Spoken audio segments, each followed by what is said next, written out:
Herkese merhaba arkadaşlar. Kanalıma hoş geldiniz.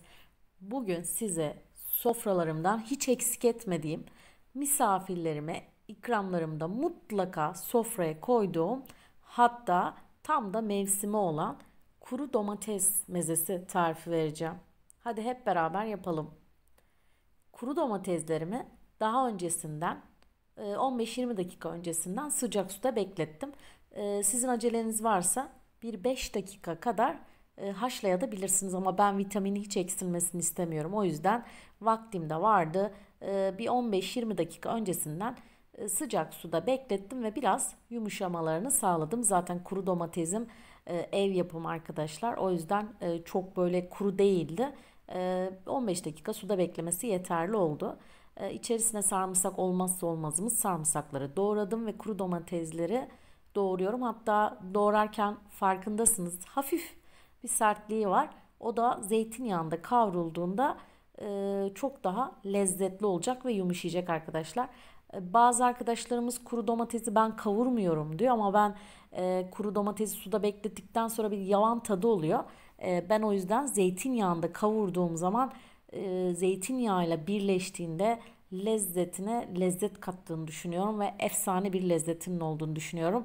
Ve zeytinyağında mutlaka 5 dakika kavuruyorum arkadaşlar. Tavamı görüyorsunuz.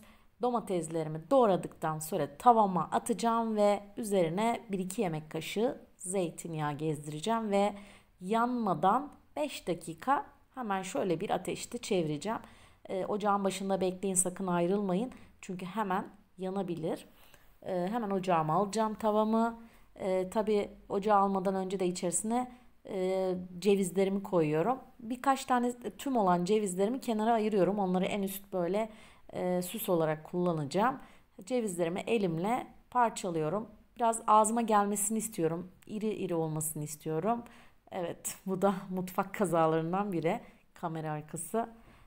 Evet arkadaşlar, üzerine şöyle 1-2 yemek kaşığı zeytinyağı gezdiriyorum. Zeytinyağını çok az koydum. Sonrasında göreceksiniz ne yapacağımı.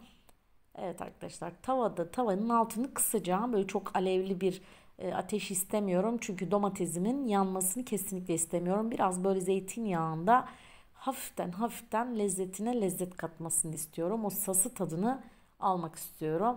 5 dakika kadar kavurduktan sonra servis tabağıma alacağım arkadaşlar. Tabii ki de tuzunu atıyorum.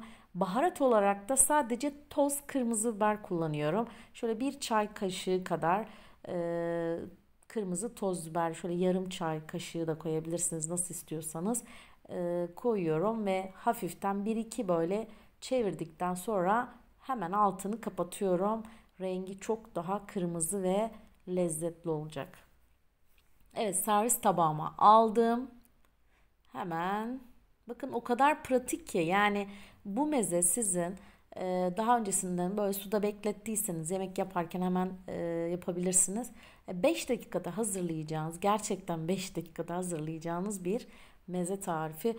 Üzerine hemen cevizlerle süslüyorum. Siz daha farklı şeylerle işte süsleyebilirsiniz ama bence en güzel ceviz yakışıyor buna.